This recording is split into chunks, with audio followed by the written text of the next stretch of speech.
Hello everyone, I'm Bable Jonathan. You're welcome to this edition of the Inside on Equinox Television. In this edition of the program, we're going to be talking about violent extremism in Cameroon and on the African continent at large. For close to 3 years down memory lane, several persons have died.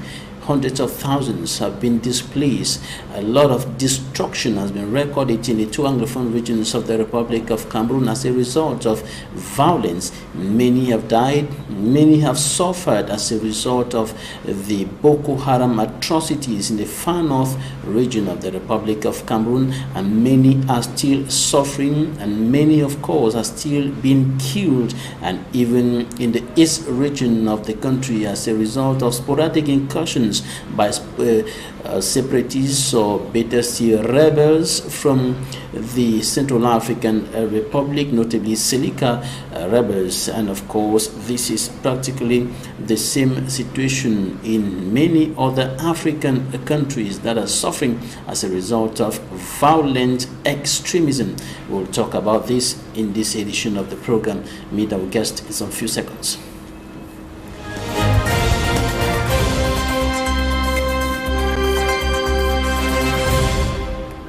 Thanks for staying with us. Our guest in this edition of the program is a prominent Nigerian civil society leader. Hamsatu Allamin is a member of the African Union Network of Women Mediators. She is the founder and executive director of Allamin Foundation, a non-profit, non-political, and of course non-religious and non-governmental peace-building organization. She was an educator, historian, gender activist, author, and a freelance writer who turned human rights defender and advocate and peacemaker with the emergence of the Boko Haram insurgency in the northern Nigeria, notably in Maiduguri. And of course, she served as the regional manager of the Nigeria Stability and Reconciliation Program, NSRP. Madam, you're welcome to the program. Thank you very much. Right, we're going to start with the situation in Cameroon before we extend to the African continent at large.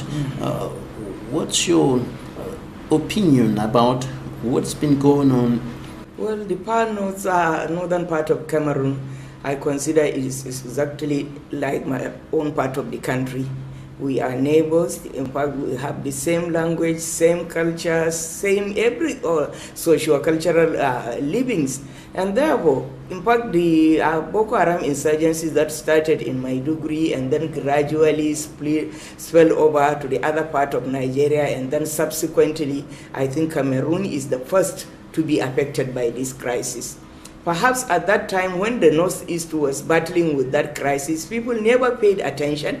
Rather, they just saw it as a problem belonging to the people of the Northeast Nigeria, particularly the Kanuri. Therefore, no appropriate measures were taken to actually address the issue at the periphery. Therefore, some of these boys, when they were dislocated from Maiduguri, many of them in fact moved into the Cameroon, went and settled around Kolopata and other areas which are neighboring us, and then they started causing mayhem, in fact more than even what obtained in the northeastern part of Nigeria. And perhaps, I don't know, but perhaps Cameroon also, they did not focus as such as like the Nigerian authorities did. And then gradually this problem also now is taking spilling into other part of Cameroon. In fact, I'm just learning recently that the south, is it the northwestern part of Cameroon that borders around, that borders around eastern Nigeria, some part of Adamawa, and then to Central Africa is also engulfed in this militant crisis. So the little crisis that we overlook and others have now come to engulf the whole country. And Cameroon has to be very proactive in the sense of addressing the root causes. What were the root causes? In fact, like the northeastern part of Nigeria, the far north, I can say, there is abject poverty, there is illiteracy, there are no good infrastructure. Youths are just left idle. An army of unemployed illiterate boys are taking over all our streets. Children are left without good schools. So therefore, in fact, when there is any opportunity like violence or extremism and others, these extremists find ready recruits in this army of unemployed and then illiterate youth. Because of course nobody who is educated and enlightened can ever in fact believe in some of these ideologies that the extremists preach. But the young mind, when you leave the head empty, and then it is always yearning to be occupied. And then if you are not ready to occupy it with the right thing, then that mind that preoccupies itself with whatever that comes its way. And that's how I see the problem. All right, apart from idleness, which you're highlighting there as a factor that promotes violent extremism, what are some of the what are other issues that have been promoting the violence that is recorded in the northwest, in the southwest, in the far north, and even in the eastern part of Cameroon? Other factors can be, grievances. When there are grievances, over the years, grievances are being generated, conflicts are taking place, but nobody cares to address what is the root causes of this conflict so that these grievances are not addressed. And then in a situation where more than 70% of the population, that is women and youth, are excluded in anything, in fact, this society will never know peace, and this is a common feature across all African countries. And then in a situation where the architectures that are saddled with the responsibility of managing peace, the architectures, the structures and mechanisms that are saddled with responsibility of managing our peace and security, like the military, like the government itself, and then like even the institution of traditional institutions or religious institutions that were respected and then the youth listened to, when they have become weakened, when their relevance have been eroded, therefore they cannot manage conflict as they come. So therefore, and then look at the borders in these areas. Like now, Cameroon, both Borno and Chad, in fact, 4 countries are bordering this place. And all these countries, you find the very porous borders where you can easily transport arms, men, drugs, and then the small weapons and what have you. So therefore, these are also facilitating factors. So therefore, if there are some little trigger factors like election or election results or political violence or others, then it will trigger and then major conflict will erupt. So therefore, in fact, and then coupled with this, in fact, is the main institution of institutionalized corruption that have engulfed the African countries. Cameroon cannot be an exception, of course. So when there are patrimonial politics with institutionalized corruption, with bad governance and others, this governance cannot control both the human and then manage the human and then material resources. So therefore, confusion occurs. And then any trigger factor will now lead to violence, and then this violence will be difficult to control under different names. So they can be separatists, they can be Boko Haram, they can be bandits, so you give them different names. But actually, the main trigger factors that in fact fuels this circle continue to be same, and they were never addressed. And nobody cares to address this circle of violence, so it keeps rolling round and round. Unless people focus to break this circle, then this violence and then the circle of violence will continue revolving around us. And as you indicated some few seconds ago, it's actually been a little difficult for the Cameroon government to control the violence that has been recorded this far in the northwest and southwest regions of the country for close to 3 years today, and even the Boko Haram atrocities in the far north region of the country.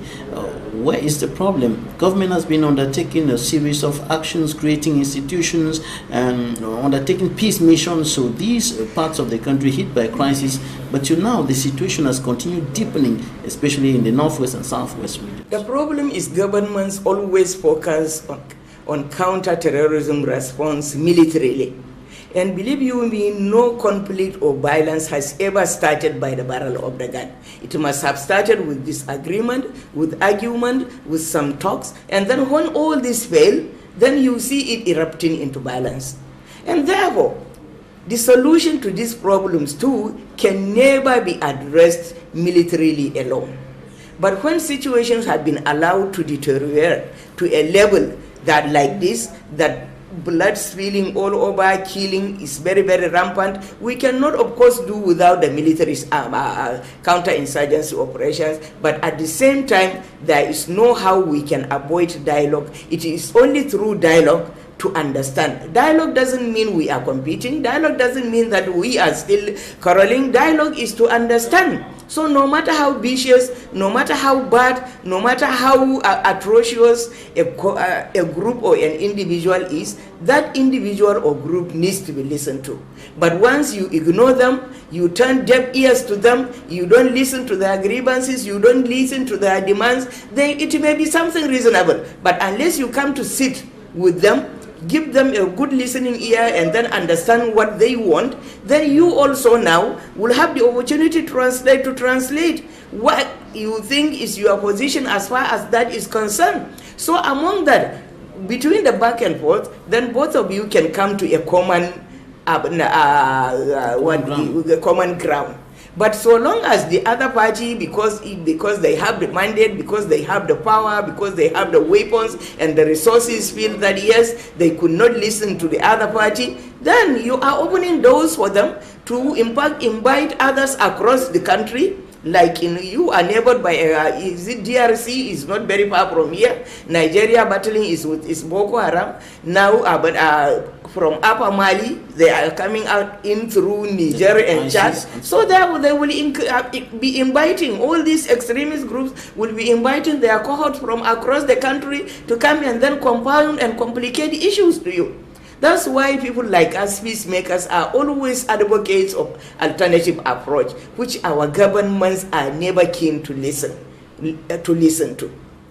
But that is the only way out is while you execute your military operation, you have to invite people for dialogue, to sit down, understand what they want, what they are talking about, and then so that you also have an opportunity to present what your stand is, and then along the line, then you can understand each other and then reach a common ground. In a short while, we're going to talk about that in greater details. That is the way out of the violence and, of course, the security and socio-political tensions. We're going to talk about that in a short while, taking off from the keys of Maiduguri, where you did a lot of work with other stakeholders to restore relative peace. But before that, I want us to examine a little further the actions that have been undertaken so far, which some critics say have yielded little or no fruits, because for 3 years down memory lane, that is as far as the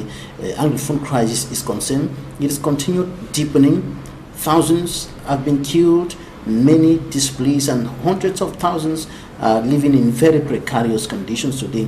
In the meantime, the government of the Republic of Cameroon has sent peace missions, sent authorities, the former Prime Minister, the present Prime Minister, and other authorities to the northwest, to the southwest, to preach peace, to tell the people, let us find a way out of this situation, to tell the pro-independence fighters, the separatists, the extremists, drop your guns, come out of the bushes, giving them assurances and promises on how they're going to protect them and so on. But till now, the situation has continued deepening. You know, everything What's your take on all these measures, all these actions that have been undertaken? Yeah, yes, you are just telling me this, but everything depends on the sincerity of purpose of the authorities. You know, in most cases, these extremists have been allowed to grow wings, have been allowed to take roots, they have become stronger, they have created networks, they have created allies, so they also have now have some powers that they feel they can contend with whichever government is on the ground.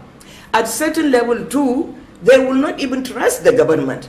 In fact, governments across our regions are never trusted by even we, the ordinary people, not to talk of people who are taking up arms and then demanding for something from them. When there is no trust, believe you me, there is no how, no matter what delegation, no matter whoever went there, so long as that trust has been broken, So long as it has not been built, so long as you are not able to win their hearts and minds, then there will be challenges. And some civil society and political leaders like yourself think that there is a problem at the level of the truth.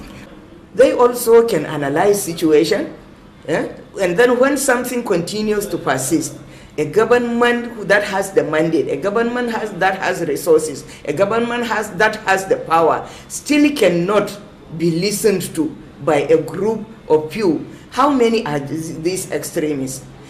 When you now make assessment of the whole larger society, perhaps these extremists may not constitute something like less than 3% of the population. But that 3% of your population is now holding the whole country to ransom. So therefore, there are some issues. You know, in every conflict situation, there are the economics war, or the economics of war. Sometimes, you know, there are conflict entrepreneurs. They can be in the society, they can be inside the government too. There can be some conspiracy theories also around those conflicts. And then there are also some other actors who may be impact, whose interest is perhaps not to end that conflict, but just to keep sustaining it.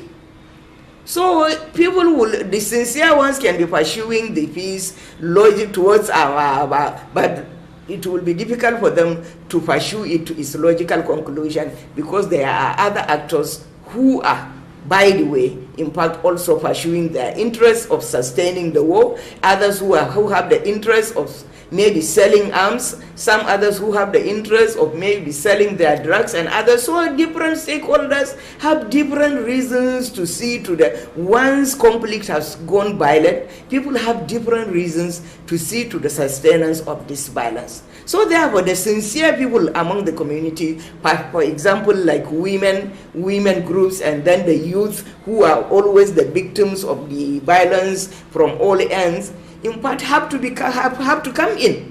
They have to be mobilized. Everybody have to be mobilized, so that to impact and really map the situation. Who are those people? Who are the wheels in the spanners of progress? Who are the prime movers who can facilitate the peace and others, so that they can all come to bear on the government, support the government, and then make peace a reality?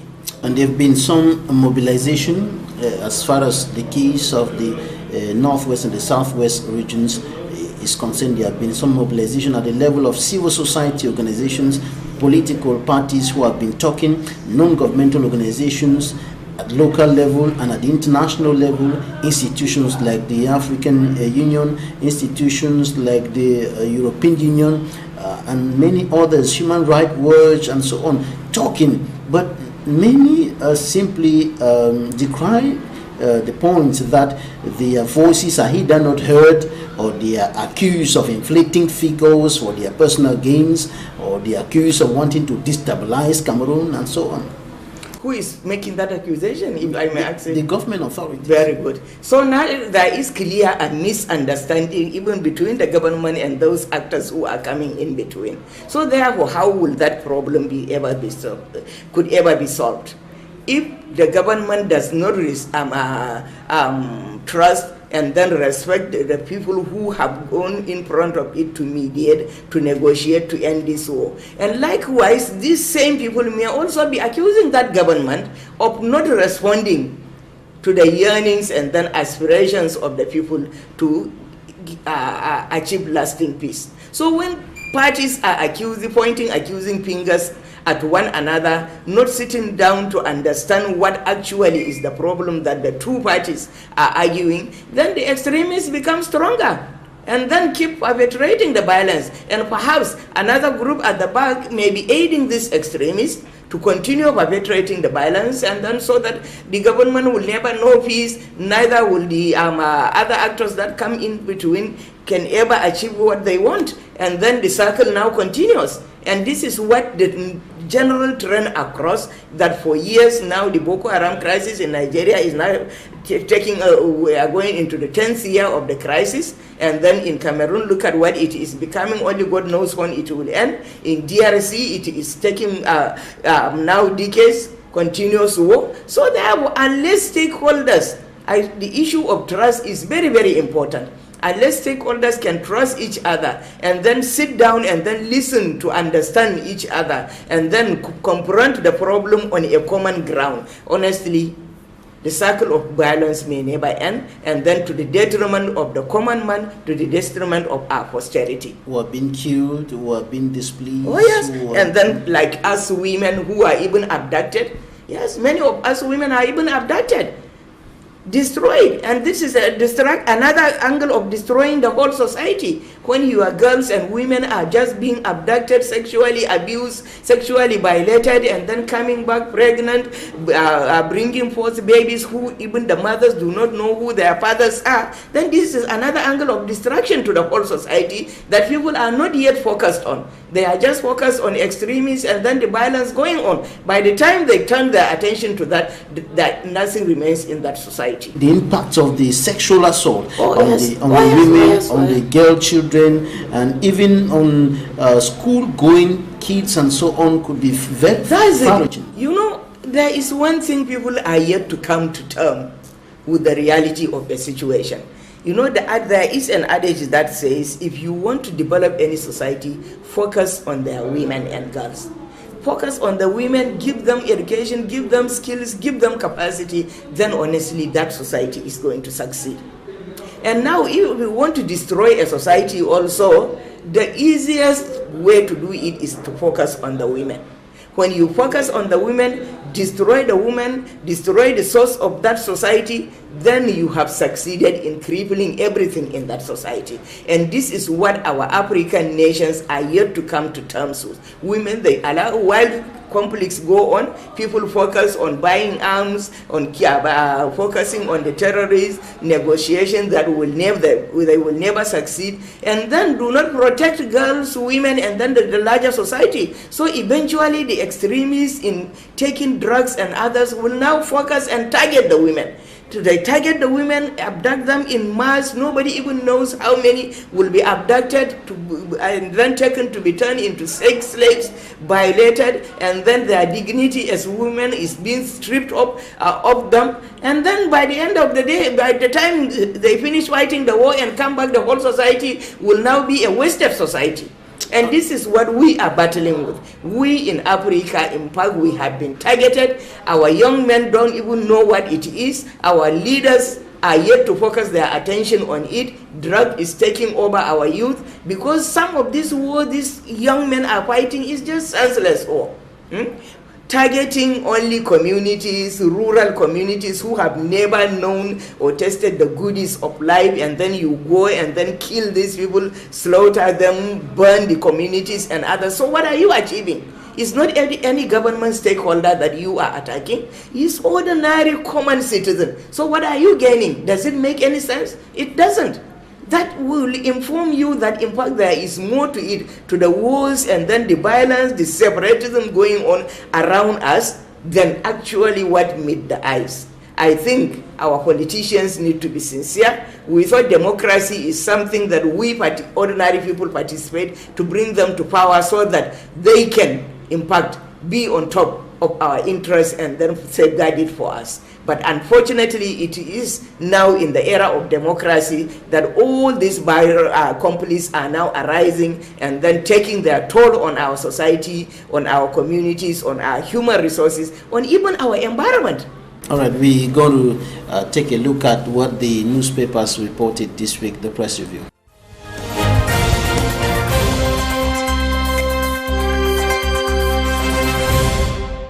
The Post-Weekender says SDF demands transitional government to solve Anglophone crisis. The Voice, Barrister Fru Johnson and Sisi Kwayuk Tabi, Nigeria lawyers chilling revelations. The Post, stockpile of den guns welcome Defense Minister to Northwest, Southwest. The Sun, grenade explosion kills one in Limbi. The Guardian Post, quoting SDF, no election until crisis in Northwest, Southwest resolved. In another edition, the paper says Human Rights Watch expresses shock at government's delay in engaging dialogue as atrocities rise in the Northwest and the Southwest. Lugijon, series of violent incidents wreak havoc in Limbi after Sonara explosion. Eden, interministerial team reassures workers of Sonara.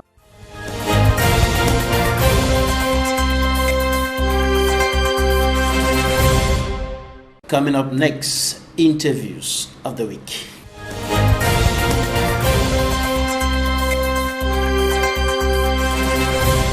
We have blamed the ministry for haphazard organization of the exams. The timetable, the calendars were not well fixed. It is rather funny to see that students that were preparing for an exam came within the period of the same exams, start having perturbations. The exams were perturbed in a lot of instances that the Feast of the Ram was to be on Tuesday or was Wednesday, and so this created a lot of impact. I have never seen this, that a national exam that is known at the very beginning of the year, the minister and its colleagues and other those working within the domain could not know the various feasts within the calendar year that the state is expecting, and instead go ahead to bring a a total confused calendar, putting the student or the learner at a very uncomfortable position. We have known that the state authority in Cameroon thinks that telling lies is an aspect of governance. Cameroon has been one of those nations that welcome and applauds for those who tell lies in the way of the presentation of their facts. Everything in Cameroon is politicized. There will be more better image if Cameroonians can work sincerely for the interests of the people.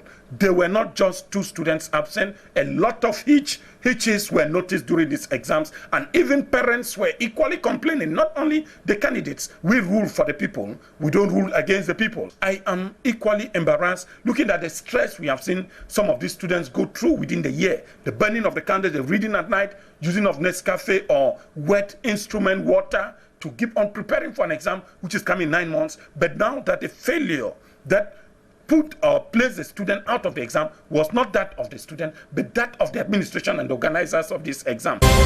The centers for coordination in the Northwest and Southwest regions were opened, and the personnel were officially commissioned. And after that, the President of the Republic instructed us to intensify the distribution of humanitarian aid. So that is why you can see this giant convoy of 40 vehicles leaving Yaoundé and 15 vehicles from Douala, that is 55 vehicles moving to the Northwest and Southwest regions. I want to thank the military. The military, they have been very useful, because you can see we have a convoy of military trucks and civilian trucks, because not only they have to protect the convoys, but they are part of the distribution machine, because the military also do distribution in areas, remote areas where we don't have access. The military can go and distribute. So I think that what has been done is a clear example that the government has taken this problem seriously, and the government has always taken this problem seriously. We continue to work with our partners. You heard the declarations from the ambassador of the European Union that they are a potential donor, and they have been helping many African countries. That's why it was important for them to come and see what we are doing. We are on the field, we are doing what we can do, and with the new mechanisms which have been put in place, we'll have a better working relation with the local partners and the foreign partners. The positive development is that there is now a coordination system put in place on the ground with regional coordination centers, and this of course is bound to improve the efficiency and the coordination and the complementarity of aid delivery on the ground.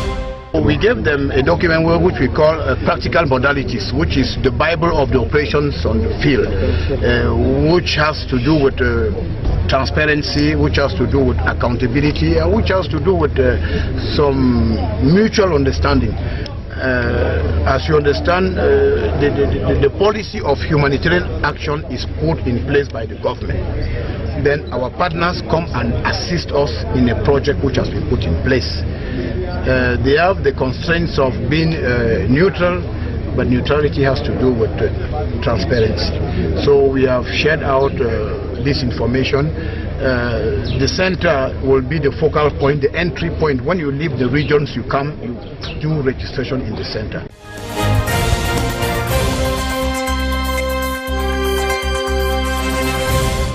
Thanks for staying with us. We are still with our guest, Hamsatu Allamin, a prominent Nigerian civil society leader. we'll be talking now about the way out of the violence that is hitting many parts of Cameroon and the African continent at large. And we're going to take off from the example of Maiduguri. You were telling me earlier you did an extraordinary job there with some other stakeholders to bring down the level of violence and restore relative peace. Yes. Can we share in that example? Yes. Very good. You know, at the time when Maiduguri is engulfed in that violence, the government, as I said in your case, responded militarily with the creation of that, what they call this joint task force of military and then all security personnel. So at that time, these security forces do not know who a Boko Haram is. They were brought from all different parts of the country and then placed in our communities. So at that very time, the Boko Haram boys were also living inside the communities, like your current militants in the separatist militants too. They are living within the communities, inside their parents' homes and others. So they only go out and then launch an attack on the military, and then run back and then disappear into the same community. So the soldiers now who are strangers to our communities do not know who a Boko Haram is. To them, in fact, all of us are a community of Boko Haram. So when in their response, they will come and then set all our houses on fire. And then, in fact, any youth, any male youth that comes out is subject to be arrested. In the process, several of our youths have been arrested, and to date, they have remained missing forever. It was so terrible. In fact, I myself have even been arrested in that process, in one of such incidences. In fact, my son, who was coming from school with his friends, 2 of them were shot dead. He was also near dead. I was called to go and rescue him. When I went, honestly, I have to take him to hospital and stay there for days. So therefore, I said with this, honestly, unless we, the people of Maiduguri, now start, in fact, going after these perpetrators of violence among us, and then identify, since we know them, and then catch them and give them to the security agents, these people will continue finishing us, while these boys also still will come and then take some of the, translate some of the grievances on us. So either way, we will never be safe. And then gradually, when I was saying it, people were saying, are you mad? How can you go after someone with a gun? I said, but this is the way out. The only way out for us, because there is no how. In fact, when I was arrested, nobody can go and even secure my release. It was I who argued, and then eventually I was released. And when my son was arrested, nobody could go to where the military is with me. It was only I who went and then secured him myself. So therefore, gradually now, this youth started going after Boko Haram. You galvanized the young people to... We didn't organize them, we were talking, and then yes, they also sensed it. Because nobody is safe at that period. Nobody is safe. Anybody, whether you are a student, a worker, there are some who are even bankers. Many of their mothers I'm now working with them. Some are working in the bank, some were students. So if there is any incident within Maiduguri, once there is an incident, anybody, so long as you are a man, if you are seen on the street, soldiers will arrest you, take you to the military barracks, and when they take you, there is no how you can go out. You are just a Boko Haram, and then many of them have died. Now it's getting to 8 years. Up till now, we did not hear about these boys. So therefore, the youth also sensed it, because they are the ones that are the victims. Yes. They are seeing their colleagues who are being arrested and then taken, and then they never come out. So what can they do? So therefore, they also heeded. So they started going after the Boko Haram with their guns, with their ordinary sticks. They will go after them. Many of our youth have been killed, of course. Some of them are living with disability. But that was the only thing that now brought us soccer. In fact, people like me at that time, I have to go to the House of Elders, telling them now, these youth have started. What do we want? Why can't we mobilize them? Why can't we organize them word by word? But nobody could listen to me. So in fact, I have to focus my attention to the youths themselves. I even went out of my way to seek for assistance for them from stakeholders outside the state. What can we do to support this youth? How can we support these young men who have come out, sacrificed their life to save our society? And then after a while, there was some yes. relative peace. Yes, in fact, instantly. Because these youth know who the Boko Haram is. They know every household that has a Boko Haram member. So therefore, if Boko Haram comes and kills anybody, this youth will go after them.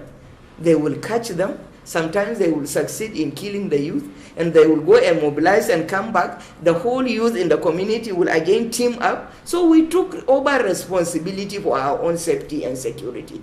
And that is how Boko Haram was pushed out of Maiduguri. But that's quite difficult to accept.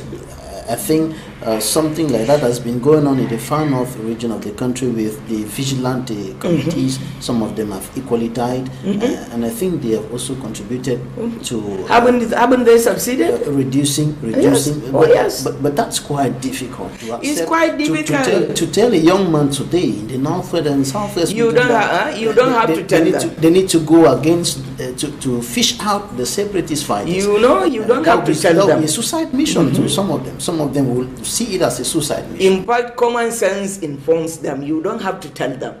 They are seeing young men like them dying just like that for nothing.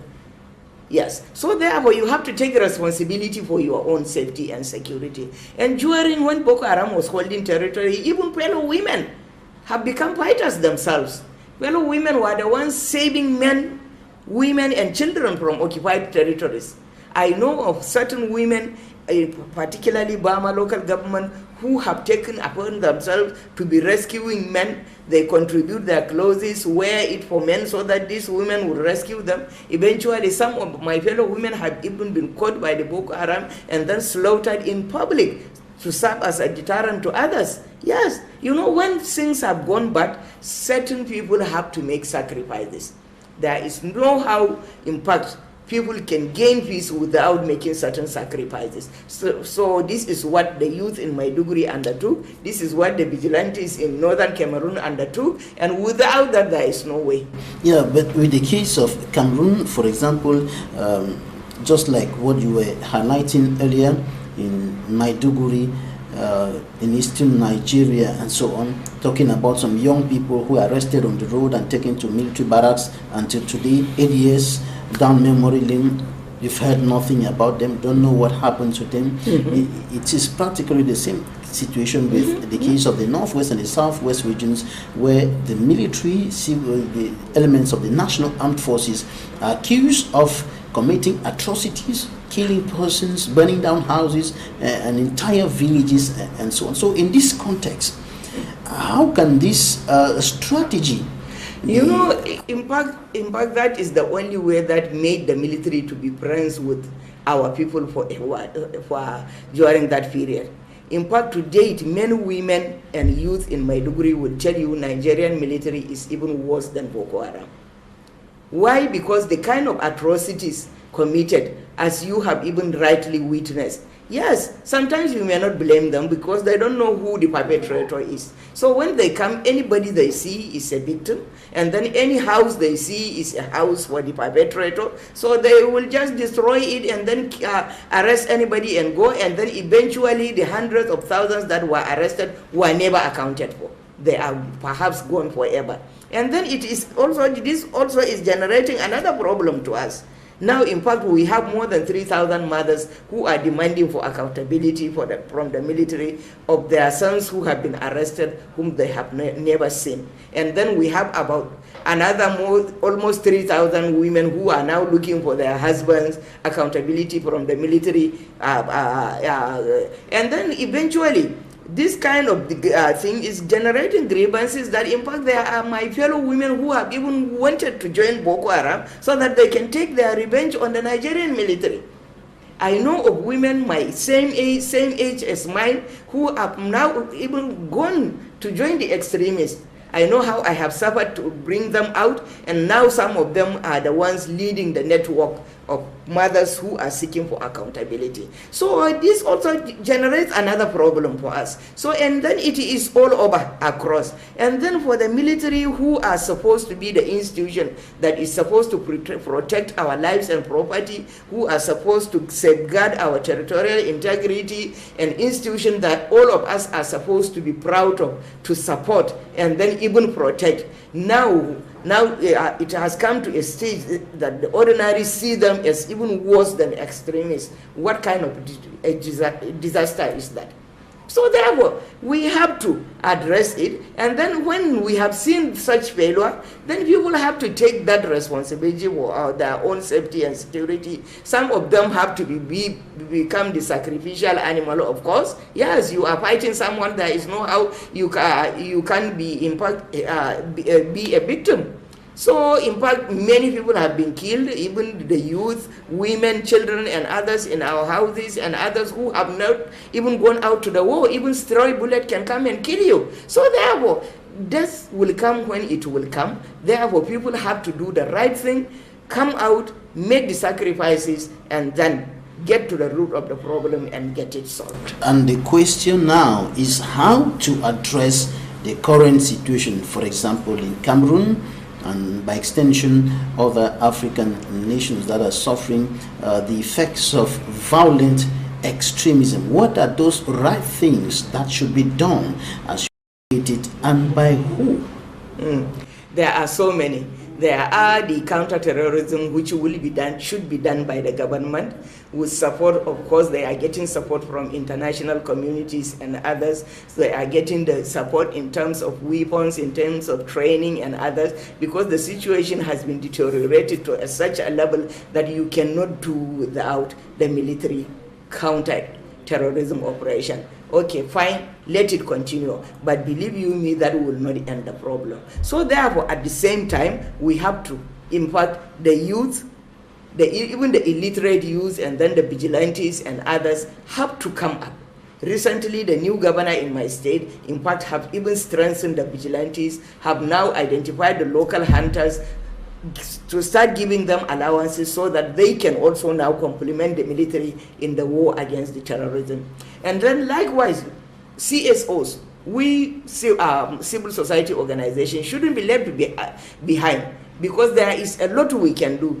Believe you me, if our government were listening to even ordinary people, ordinary women without mandate, without power, without resources like me, honestly, we could have even ended Boko Haram before it becomes something like this. And even to date, take it from me, there are a group of those boys who want peace, who want this war to end. But the military and then the government and its agencies were just desperate, saying that they must defeat them, they must kill them, when we know it is not possible, and then dragging this thing long, and then wasting our resources, wasting our land, wasting our people. So women, civil society organization, we women, by the virtue of being mothers, by virtue of being grandmothers, by virtue of being wives, we have all the stake.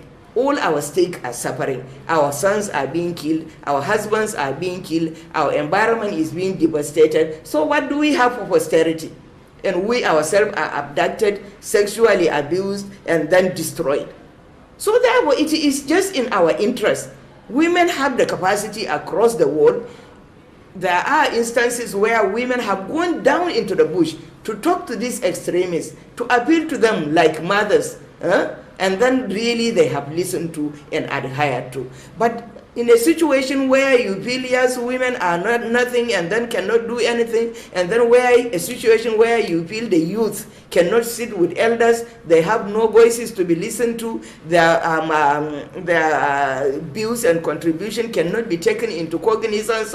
Now look at it, we people of Maiduguri will never say this, because it is the same youth now who now sacrifice their lives, energy and resources to, in fact, when one sacrifices his life, the question of energy and resources does not even arise. I sacrifice their life to say, but so that we start enjoying relative peace. And then the extremists and then the separatists themselves are also youths like them, who have now taken up the arms, and then they will die in the process also. in the course of counter-terrorism operation, or even in accidents through the IEDs and others that they are operating with. So therefore, who else will now face them but their fellow youth? So therefore, the contribution of each and everybody cannot be underestimated. While the kinetic approach continues, then the soft approach also has to take place in the one hand, so that we get to the roots of these problems and then clear it if we sincerely want to end this crisis. And earlier you mentioned dialogue concerning the case of Cameroon, the Anglophone crisis. You mentioned dialogue. Oh yes. How should it be organized? Yes, dialogue, you know. Yes, when it has become such a regional crisis, maybe attempts have been made in-house. You have said ministers or former president or whatever have gone, and others it has not stopped. Perhaps the African Union have to come in, and then maybe the Nigeria's neighbors also, different stakeholders, sincere stakeholders have to be invited into it, and then a committee of mediators be set up to come to really understand what is it these people want, and what is it is the government trying to protect or defend or trying to hide from people. So therefore, after understanding this from different angles, then the two parties can be brought together to face each other, for we cannot continue fighting these things. For how long can we fight? And how many years can we keep killing one another? There have to be an end. For an eye for an eye, they said, will make the whole world blind. So therefore, there has to be a stop at one end. Somebody has to tolerate one. In fact, if the separatists are so careless, senseless, and then insensitive to the waste of life and others, at least a government that has the mandate to protect life and property should be sensitive to its responsibility, and not to keep responding to the killings and then keep killing until everybody dies. All right. Right now we're going to take a special story, and in that story we're going to show you how one of the companies in the northwest and southwest regions of the country that have been severely, badly affected by the Anglophone crisis is struggling to revive, is struggling to live again.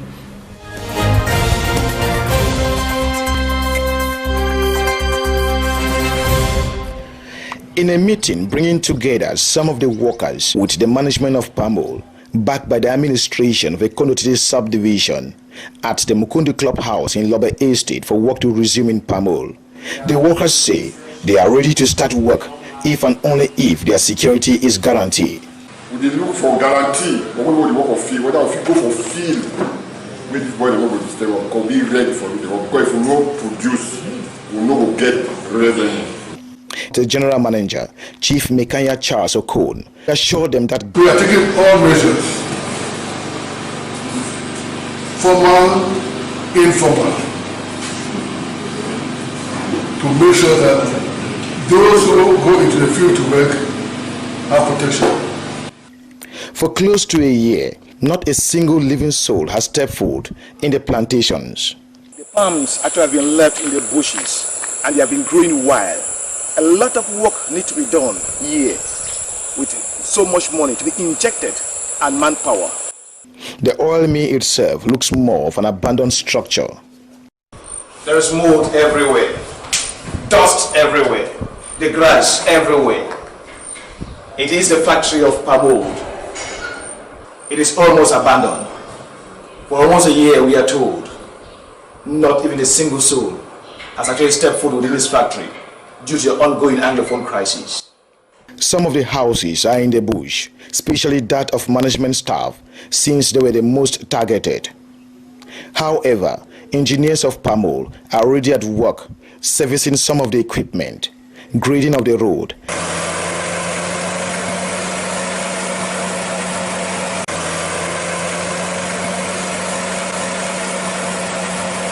and the cutting of the overgrown lawn to bring back the beauty of the place.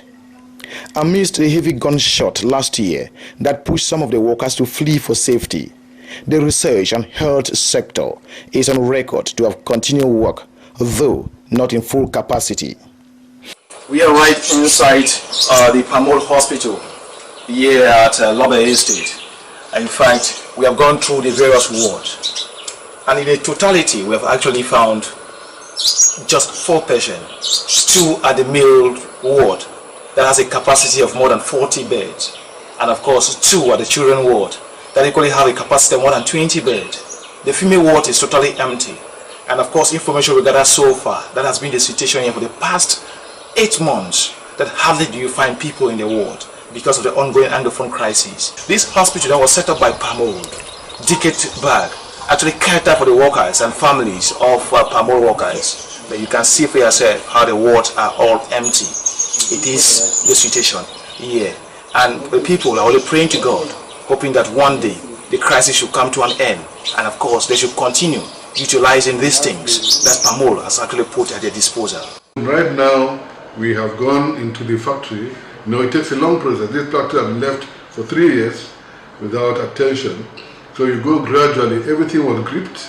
You have to go into the factory, clean the conveyors, clean the digester, clean the presses, which were stocked with material. The plantations are now habitable. They are now secure. The military is doing a wonderful job both in Mundemba and Ekundotiti. Even those in Mbonge and Kumba who are taking care of the route to Ndian. So, as I can guarantee you right now that I'm talking to you, I would be bold to say that we have been able to make the place secure for the inhabitants or people who are there.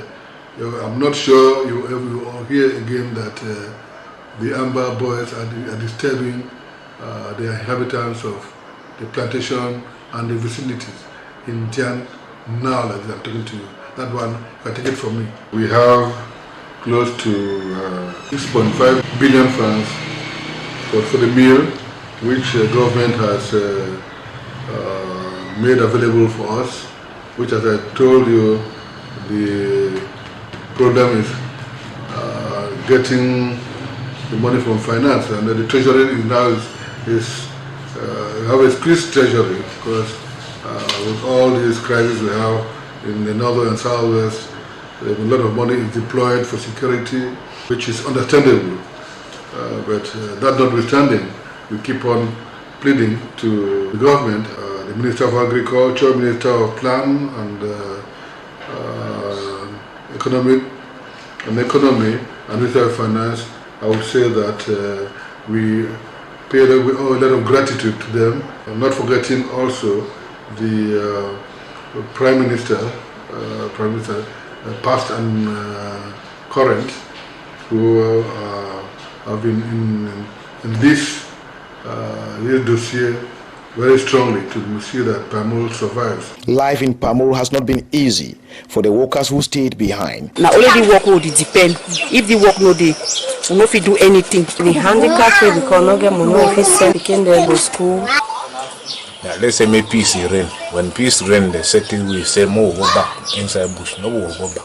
PAMOL, as we all know, is a brain basket. Is a brain basket of this area, and when PAMOL is down, it affects both non-PAMOL workers and PAMOL workers. Those around there are affected. So the only talk or the only plea or the only concern we have as those living in the plantation is for peace to reign and for life to come back to normal. Thus, the good news of 2 months salary arrears paid to the workers is equally a booster for the worker to see light at the other end of the tunnel. Some of the estate are partially controlled by separatist fighters, harvesting and selling palm oil, depriving the company from its revenue. The Cameroon military has continued to engage in fierce battle with the fighters to liberate palm plantation from the hands of separatist fighters and for work to fully resume in PAMOL. Opened in 1967 by then President Ahmadu Ayeje of blessed memory, this palm oil refinery that is some 52 years of age still stands stored here in Lobe, in the Konotiti subdivision in Dian division. This structure that you see, it is what gives life to the people of this area. As the Anglophone crisis kicked off some 3 years ago, it has not been easy with the people of this area, especially with the shutting down this palm oil refinery last year. For 1 good year, this oil refinery you find behind me has not been working. and life has been very difficult with the people of this area. The people are pleading with the powers that be them the Anglophone and the diaspora, be them the government, be them the international community.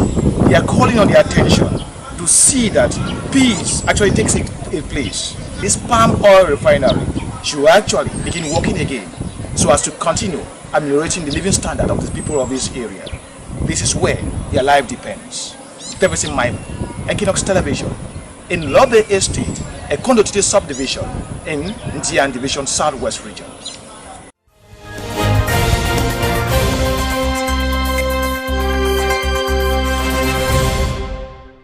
You're welcome back. Your last word before we go, Hamsatu Allamin, what would you say to the separatists, the government, all Cameroonians, all Africans with regards to violent extremism? Before I go further, let me ask you, are these separatists not Cameroonians? They are Cameroonians. Very good. So therefore, what are they going to gain by continuous fighting? If their fathers and forefathers had been behaving in the way they are doing, they couldn't have come to see Cameroon the way it is now, not to talk of fighting and then destroying it. Therefore, is it what they hope to leave for posterity? Don't they have dreams for a brighter future for their own children and then for their own posterity? Don't they have hopes and aspiration for a better Cameroon to strive so that all of them can come and then enjoy the goodie of life and then declare Cameroon as one of the most progressive countries in the coast of West Africa? So therefore, if they should, I'm sure if they had been listening to me, some of them will be saying yes, although some of them, if they are under certain influences, may deny it. But when they come to their senses, I think there is no right-thinking person. In fact, when you are struggling to be separated, what are you struggling for? You are struggling to get a portion of that land so that you can administer it and then enjoy life and then peace and security.